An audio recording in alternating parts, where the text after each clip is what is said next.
Le contingent des troupes étrangères opérant en République démocratique du Congo devrait gonfler dans les jours ou les semaines à venir. Les pays d'Afrique australe ont accepté lundi de déployer des forces pour aider à faire face à la violence dans l'est du pays, où des groupes armés terrorisent les civils depuis des décennies.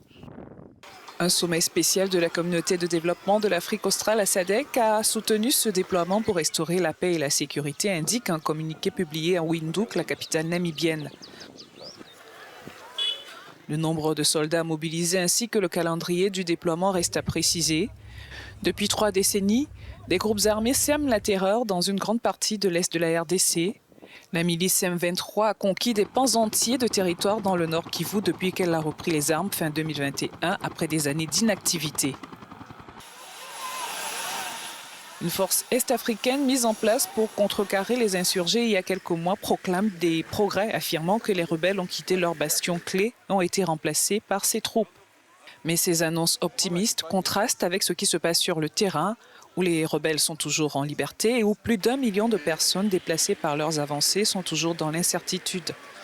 Des troupes de 3 pays de la SADC, l'Afrique du Sud, la Tanzanie et le Malawi opèrent déjà dans l'est de la RDC depuis 2013 sous l'égide de la MONUSCO, la principale force de maintien de la paix de l'ONU.